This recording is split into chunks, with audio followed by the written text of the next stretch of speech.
Sir Chandrababu Naidu గారు రేవంత్ రెడ్డి గారికి లేఖ రాయడం జరిగింది సార్. అంటే రాష్ట్ర విభజన తర్వాత ఉమ్మడి సమస్యలు ఉన్నాయి కదా, వాటి పరిష్కారం కోసం కలుద్దామని చెప్పేసి ఆయన ఒక లేఖ అయితే రాశారు. దానికి రేవంత్ రెడ్డి గారు కూడా అనుకూలంగానే స్పందించారు. జూలై 6 ఏమో కలవబోతున్నారు సార్. మరి మీటింగ్ అంటే సీఎం లైన్ తర్వాత ఇద్దరు కూడా కలవడం ఇదే మొదటిసారి కాబట్టి ఎలా ఉండబోతుంది? మరి ఉమ్మడి సమస్యలు ఏవైతే ఉన్నాయో నిజంగా ఏ సమస్యలు పరిగణలోకి వీళ్ళు తీసుకుంటారు? దీనిపైన మీ ఒపీనియన్ సార్. అంటే బహిరంగంగా కలవటం ఇది మొదటిసారి అనిపిస్తోంది, కానీ కలిసి ఎన్నికల వ్యూహరచన చేశారు అనేది గతంలో ఒక వార్త సర్క్యులేషన్లో ఉంది. ఏది ఏమైనప్పటికీ తెలంగాణలో కాంగ్రెస్ గెలుపుకి చంద్రబాబు నాయుడు గారు అందించినటువంటి సహకారం, అలాగే ఆంధ్రప్రదేశ్లో కూటమి గెలుపుకి కాంగ్రెస్ పార్టీని ఆయన వినియోగించుకున్న పద్ధతి, ఇదంతా చూస్తే ఆయన భారతీయ జనతా పార్టీతో స్నేహం చేస్తూనే కాంగ్రెస్ పార్టీతో కూడా తన సాన్నిహిత్యాన్ని కొనసాగించడం కనిపిస్తుంది. చంద్రబాబు నాయుడు గారి రాజకీయ చాణక్యం ఈ మధ్యకాలంలో చాలా ప్రస్ఫుటంగా కనిపిస్తోంది. అందులో భాగంగానే ఆయన ఒక్కడే కాదు, రేవంత్ రెడ్డి గారు కూడా ఇద్దరూ చాలా విస్తృతంగా జనంలో కనిపిస్తున్నారు. ముఖ్యమంత్రులు అయిన తర్వాత, రేవంత్ రెడ్డి ముఖ్యమంత్రి అయిన తర్వాత చాలామంది నాయకులు ఇళ్ళకి ఆయన స్వయంగా వెళ్ళటం, వెళ్ళి వాళ్ళతో మాట్లాడి బయటకు వచ్చి మీడియాతో మాట్లాడటం, ఏమాత్రము ఎక్కడ ఎవరితోనైనా ఏ విషయమైనా మాట్లాడటానికి ఆయనేమి భేషజాలకు పోవడం లేదు. ఈ ధోరణి చంద్రబాబులో కూడా కనిపిస్తోంది. ఇప్పుడు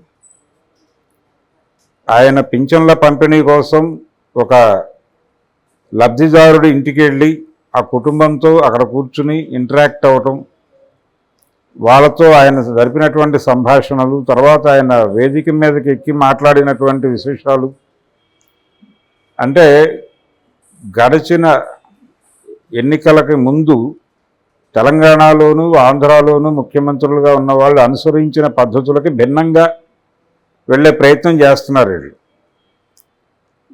అంటే ఒక స్టడీ ఉంది వీళ్ళకి. వాళ్ళిద్దరూ కూడా, ఇక్కడ కేసీఆర్ కావచ్చు, అక్కడ జగన్మోహన్ రెడ్డి కావచ్చు, ఎవరికి యాక్సెస్ ఇవ్వలేదు. ప్రెస్ కాన్ఫరెన్సులు నిర్వహించినటువంటి ముఖ్యమంత్రులుగా వాళ్ళిద్దరూ రికార్డు కొట్టారు. ఏ విషయంలోనూ ఎవరి ముందుకు వాళ్ళు వచ్చి మాట్లాడలేదు, ఎవరిని తమని కలిసే అవకాశం ఇవ్వలేదు, ప్రజల్ని కలిసేటువంటి ప్రయత్నం తాము చేయలేదు. ఎన్నికలు వచ్చే వరకు ప్రజలు ఏమనుకుంటున్నారు అనేది వినాలని కూడా అనుకోలేదు. ప్రజలకి తాము నేరుగా ఏదైతే పంపిణీ చేస్తున్నామో ఆ పంపిణీ నిరంతరంగా జరగాలి, వాళ్ళని తమతో కనెక్ట్ చేయడానికి ఒక మెకానిజం ఏర్పాటు చేసుకున్నాం. మెకానిజం, ఆ నెట్వర్క్ బలంగా ఉంటే చాలు, మిగిలిన విషయాలు అవసరం లేదు అన్న ధోరణిలో వ్యవహరించి దెబ్బతిన్నటువంటి తీరుని చూశారు వీళ్ళు. గత ఎన్నికల్లో ఆంధ్రప్రదేశ్ వరకు చూస్తే అసెంబ్లీ ఎన్నికల్లో యాంత్రికము తాంత్రికము కలిసి కూటమికి విజయం సిద్ధించింది. అయితే అది వాస్తవమే అయినప్పటికీ ఏదో మేరకు ఓటర్లో ఉన్నటువంటి ప్రభుత్వ వ్యతిరేకత కూడా తమకు ఉపయోగపడింది. ఆ ప్రభుత్వ వ్యతిరేకత ఆ మేరకు పోగుపడటానికి కారణం కూడా ఈ రోజుకి 40% ఓట్ బ్యాంక్ అక్కడే ఉంది, జగన్మోహన్ రెడ్డి దగ్గరే ఉంది.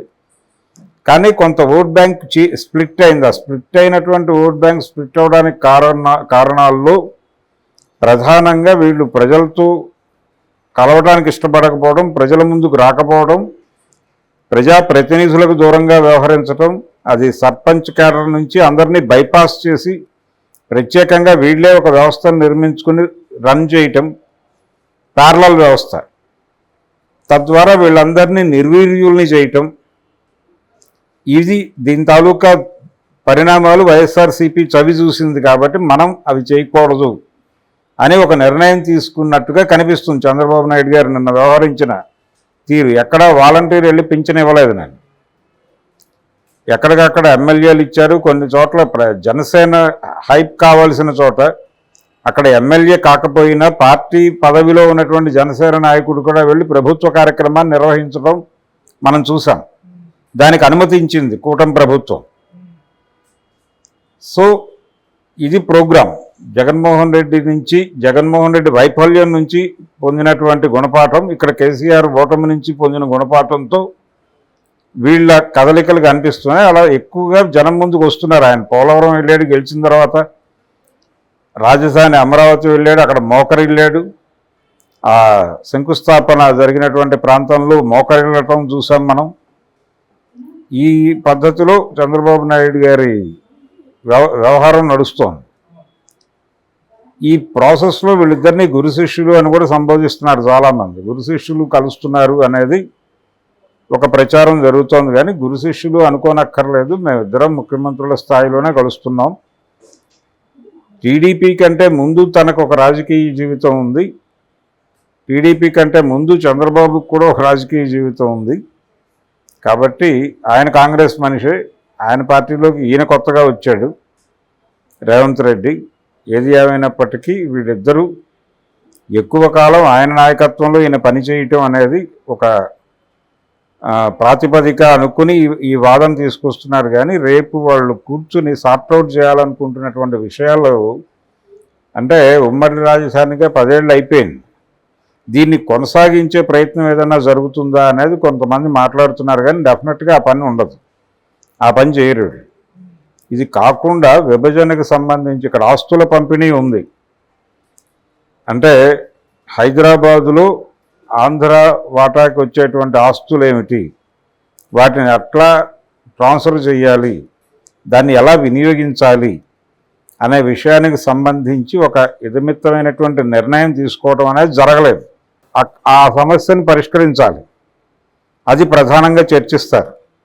దాంతోపాటు సరిహద్దులకు సంబంధించిన సమస్య, తర్వాత ఛత్తీస్గఢ్ ప్రాంతంలో ఆంధ్ర తెలంగాణ బార్డర్లు కలిసే ఏరియాల్లో ఉన్నటువంటి కొన్ని సమస్యలు, దీంతోపాటు ఏపీ భవన్ పంపిణీ సంబంధించిన సమస్య, అలాగే ఢిల్లీలో ఉమ్మడి ఆంధ్రప్రదేశ్కు ఉన్నటువంటి ఆస్తుల పంపిణీకి సంబంధించిన వ్యవహారాలు, వీటి మీద ప్రధానంగా ఒక నిర్ణయం తీసుకుని తగ్గొట్టేటువంటి ప్రయత్నం చేయటం ద్వారా ప్రజలకి అపరిష్కృతంగా ఉన్నటువంటి అనేక సమస్యలను మేము యుద్ధ ప్రాతిపదిక మీద పరిష్కారం చేసుకుంటూ వెళ్ళిపోతున్నాం అనే ఒక ఇంప్రెషన్ ఇవ్వటం కోసం ఈ సమావేశాన్ని పెట్టారు.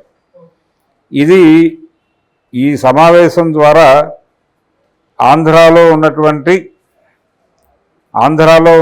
తెలంగాణ ప్రాంతవాసులకి, తెలంగాణలో ఉన్నటువంటి ఆంధ్ర ప్రాంతవాసులకి ఒక స్నేహబంధం ఏర్పాటు చేసే ఉద్దేశం కూడా ఉందని మాట్లాడుతున్నారు. కానీ ఆంధ్రాలో ఉన్న తెలంగాణ ప్రజలు అనేటువంటిది లేదు. ప్రధానంగా హైదరాబాద్ కేంద్రంగా ఉన్నటువంటి ఆంధ్ర ప్రజలు, వీళ్ళల్లో ఒక ఆనందం కలిగించటం, ఇది కూడా మన రాజ్యమే అనేటువంటి ఒక ఇంప్రెషన్ కలిగించటం అనేదే ఉద్దేశం.